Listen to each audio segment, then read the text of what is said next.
নমস্কার, টিএনও নিউজে আপনাদের স্বাগত। আমি এআই নিউজ অ্যাঙ্কার পাখি।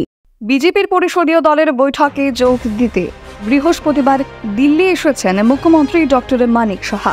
প্রদেশ বিজেপি সভাপতি রাজীব ভট্টাচার্য, রাজ্যের দুই নবনির্বাচিত সংসদ পশ্চিম আসনের বিপ্লব কুমার দেব এবং পূর্ব আসনের কৃতি সিং দেব বর্মন আগামী 7 জুন বৃহস্পতিবার নয়াদিল্লিতে বিজেপি সদর দপ্তরে বেলা 11টায় বৈঠক শুরু হয়।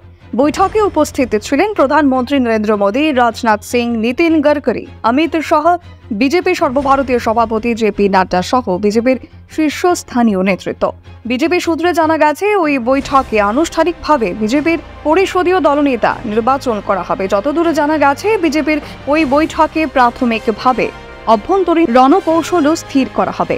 এদিকে বিজেপি সূত্রে জানা গেছে, এই নিয়ে মন্ত্রিসভার শপথ গ্রহণ অনুষ্ঠানেও মুখ্যমন্ত্রী ডক্টর সাহা, রাজ্য বিজেপি সভাপতি শ্রী ভট্টাচার্য সহ প্রদেশ বিজেপির শীর্ষস্থানীয় নেতৃত্ব উপস্থিত ছিলেন। 18তম লোকসভা নির্বাচনের ফলাফলে এনডিএ জোট 293 আসন পেয়েছে, বিজেপি এককভাবে পেয়েছে 240 আসন। এখনকার মতো সংবাদ এ পর্যন্তই। পরবর্তী নিউজ ও আপডেটস দেখার জন্য অবশ্যই চোখ রাখুন টিএনও নিউজের পর্দায়।